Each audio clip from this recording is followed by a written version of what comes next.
LB Nagar Vanasthalipuram PS పరిధిలో chain స్నాచర్లు రెచ్చిపోతున్నారు. ఉదయం పాలకు వెళ్లి తిరిగి వస్తుండగా గోవర్ధన్ రెడ్డి మెడలో బంగారాన్ని బైక్ పై వచ్చిన ఇద్దరు దుండగులు దోచుకెళ్లారు. సీసీ ఫుటేజ్ ఆధారంగా కేసు నమోదు చేసిన పోలీసులు దర్యాప్తు చేపట్టారు.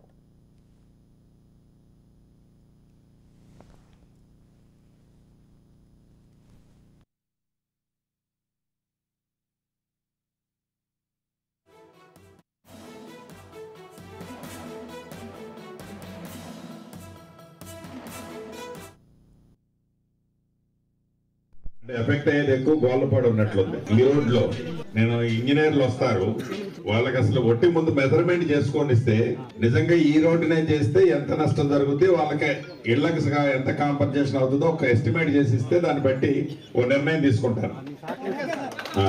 అది నిర్ణయం తీసుకుంటారు, ఎందుకంటే పర్మనెంట్గా ఉంటుంది ఆ రోడ్డు. మళ్ళీ ఆ రోడ్డు మారితే ఆ ఊరంతా కూడా డెవలప్మెంట్ లేకుండా పోతుంది. ఎఫెక్ట్ అయ్యేది ఎక్కువ గోళ్ళపాడు ఉన్నట్లుంది. ఈ రోడ్ లో నేను ఇంజనీర్లు వస్తారు, వాళ్ళకి అసలు ఒట్టి ముందు మెజర్మెంట్ చేసుకొని ఇస్తే నిజంగా ఈ రోడ్డునే చేస్తే ఎంత నష్టం జరుగుతుంది, వాళ్ళకి ఇళ్లకు ఎంత కాంపన్సేషన్ అవుతుందో ఒక ఎస్టిమేట్ చేసి ఇస్తే దాన్ని బట్టి ఓ నిర్ణయం తీసుకుంటారు. అది నిర్ణయం తీసుకుంటారు, ఎందుకంటే పర్మనెంట్గా ఉంటుంది ఆ రోడ్డు. మళ్ళీ ఆ రోడ్డు మారితే ఆ ఊరంతా కూడా డెవలప్మెంట్ లేకుండా పోతుంది.